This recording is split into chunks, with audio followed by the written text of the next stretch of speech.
कहानी की शुरुआत में हम देखते हैं कि जापान की टोकुगावा सरकार अपना विरोध कर रहे 37,000 लोगों को मौत के घाट उतार देती है। इन विरोधियों का लीडर अकीरो था, जिसे सबके सामने कांटों के बिस्तर पर लेटा दिया गया। फिर इस जीत की खुशी में महल में जश्न चल रहा था, पर कोई ये नहीं जानता था कि इस वक्त वहाँ कोई शैतानी शक्ति भी काम कर रही थी। तभी अचानक महल पर जोरदार बिजली गिरी और एक ही झटके में सभी सैनिक मारे गए। असल में इस सब के पीछे अकीरो की आत्मा का हाथ था। उसकी आत्मा अब एक नाटक करने वाले के शरीर में आ गई थी, पर अकीरो भगवान से गुस्सा था क्योंकि उन्होंने उसकी जान नहीं बचाई। इसीलिए अब उसने शैतान को पूजना शुरू कर दिया। उसने अपनी मौत का बदला लेने के लिए शैतान की मदद मांगी और बदले में उसे अपनी आत्मा देने का वादा किया। जल्द ही शैतान ने अकीरो को मरे हुए लोगों को फिर से जिंदा करने की ताकत दे दी, ताकि वो उन्हें भी अपनी तरह शैतानी आत्मा बना सके। इसके बाद अकीरो कुमा शहर जाकर तेरू नाम के एक सामुराई की मजार पर पहुंचा, जिसे इस सरकार ने सत्ता में आने के लिए हुए युद्ध में मार दिया था। फिर अकीरो ने कुछ जादुई मंत्र पढ़कर तेरू की पत्नी ग्रेस की आत्मा को बुलाया।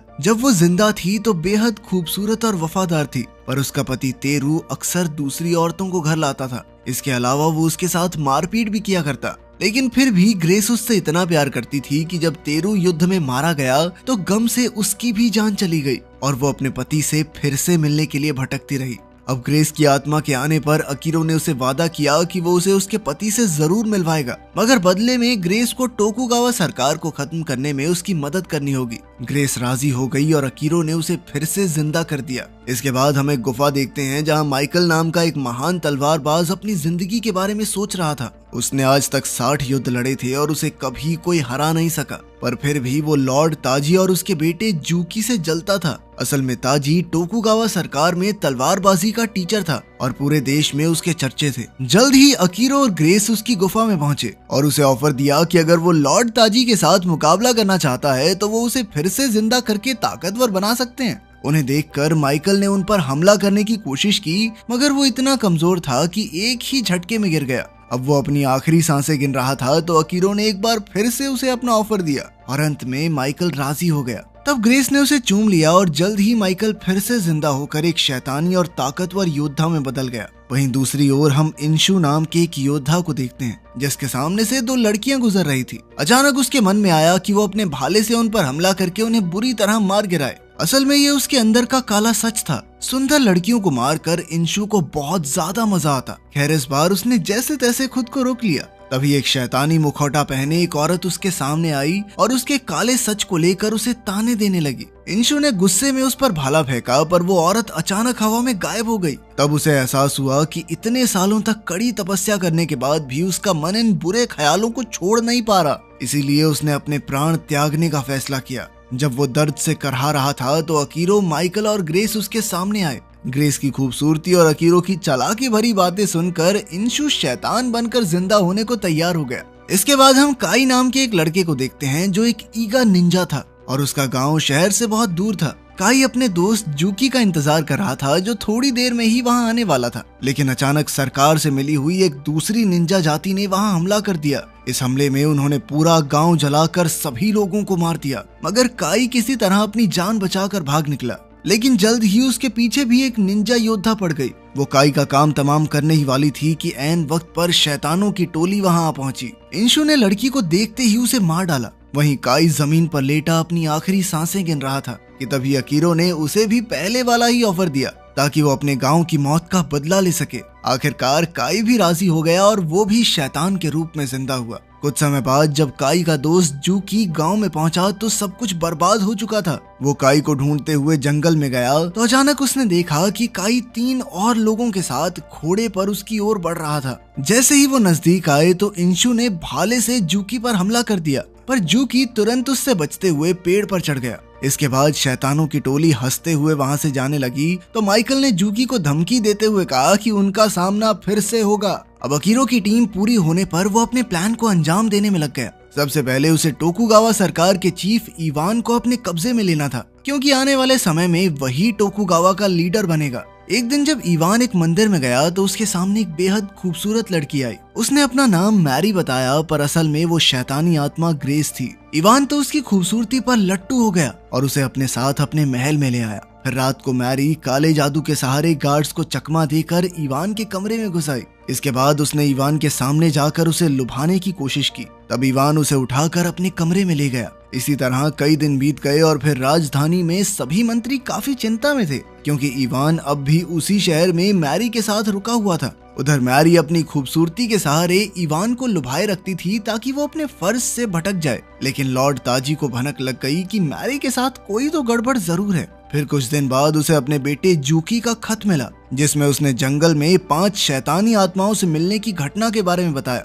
ये पढ़कर ताजी का शक यकीन में बदल गया कि शैतानी ताकतें फिर से उजागर हो रही हैं। अब उसने खुद पागल होने का नाटक करके मैरी को मारने का प्लान बनाया। पर जब वो महल की ओर जा रहा था तो उसका सामना माइकल से हुआ, जो अब शैतान बनकर काफी ताकतवर हो गया था। उसने ताजी को मुकाबले के लिए ललकारा, पर ताजी अब भी उससे कई गुना बेहतर योद्धा था। उसने एक ही झटके में माइकल का सर धड़ से अलग कर दिया। इधर अकीरो और इंशु छुपकर ये सब देख रहे थे और वो ताजी की काबिलियत से बहुत इम्प्रेस हुए। पर अब ताजी के मुंह से खून बह रहा था और वो काफी बुरी तरह जख्मी था। तब अकीरो ने अपनी शैतानी शक्तियों से उसके दिल में झांका तो उसे पता चला कि ताजी अपने बेटे जूकी को जापान का सबसे बेहतरीन तलवारबाज समझता था और वो हमेशा से जूकी के साथ मुकाबला करके देखना चाहता था कि बाप बेटे में से बेहतर कौन है। तब अकीरो ने उसे भी फिर से जिंदा होने का ऑफर दिया ताकि वो अपने बेटे से मुकाबला कर सके, पर बदले में ताजी को अकीरो के मिशन में उसकी मदद करनी होगी। आखिरकार जीने की लालसा में अंधा होकर ताजी ने भी हामी भर दी।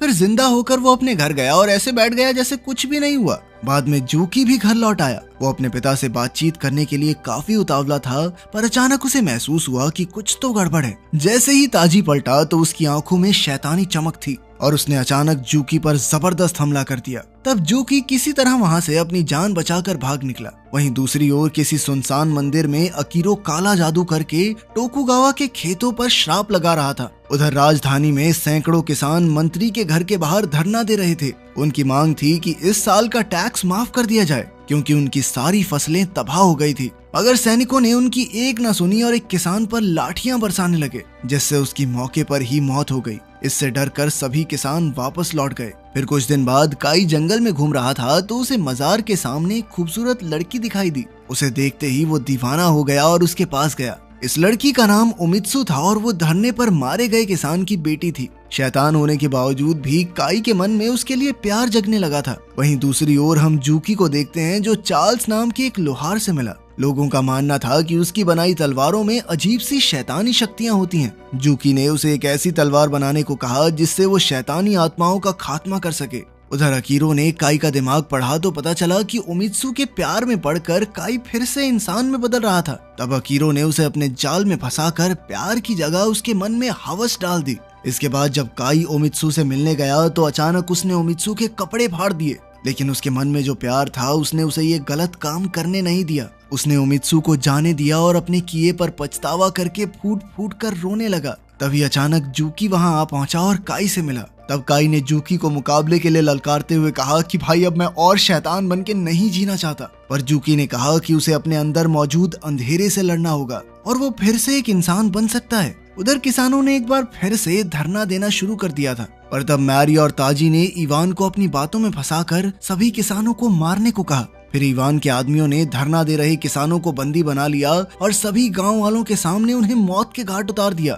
तब अकीरो ने वहां मौजूद गांव वालों पर काला जादू कर दिया, जिससे वहां बेहद खतरनाक दंगे फसाद शुरू हो गए। जल्द ही उन्होंने मंत्री तक को मार डाला। फिर अकीरो उन्हें अपनी फौज बनाकर राजधानी की तरफ निकल पड़ा। उधर चार्ल्स ने जूकी की खास तलवार तैयार करती थी। वहीं दूसरी ओर काई उमित्सु के साथ भागने की कोशिश कर रहा था कि अचानक अकीरो ने उन्हें पकड़ लिया और काई को बुरी तरह मार डाला। यहाँ उमित्सु काई का अंतिम संस्कार करने जा रही थी कि जूकी वहाँ आ पहुँचा और उसने काई की मौत का बदला लेने की कसम खाई। तभी चार्ल्स जूकी की तलवार लेकर वहाँ आ गया और उसने जूकी को मुकाबले के लिए ललकारा। अगले दिन जूकी नई तलवार के साथ चार्ल्स का मुकाबला करने के लिए पहुंचा। चार्ल्स के पास शैतानी शक्तियों की कोई कमी नहीं थी, पर जूकी भी 3 साल की उम्र से ट्रेनिंग कर रहा था। जल्द ही वो चार्ल्स पर भारी पड़ने लगा और अंत में उसे मार गिराया। इसके बाद जूकी शैतान टोली के सभी लोगों को मारने के लिए निकल गया। वहीं राजधानी पर अकीरो की फौज का हमला होने ही वाला था कि तभी इवान को होश आया कि उसका राज्य खतरे में है।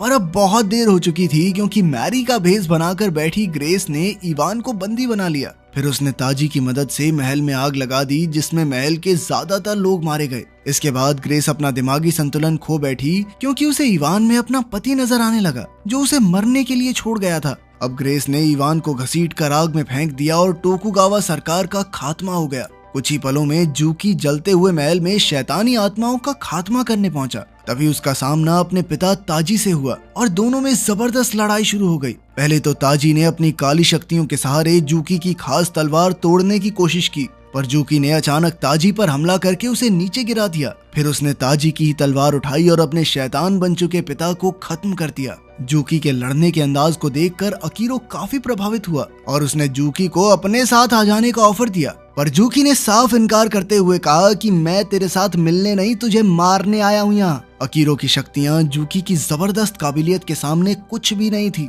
और आखिरकार जूकी ने उसका भी सर धड़ से अलग कर दिया। मगर जूकी के जाने के बाद हम देखते हैं कि अकीरो ने अपना सर फिर से उठाया और एक वहशियत भरी हंसी के साथ दोबारा जोड़ लिया। वो कहने लगा कि दुनिया के अंत तक मुर्दों को जिंदा शैतान बनाता रहेगा, जिसके बाद वो एक तिलस्मी आग में गायब हो गया। अगर आपको हमारा चैनल पसंद है और सारी वीडियोस देखते हैं तो कमेंट्स में जरूर बताना कि कहां से देख रहे हो।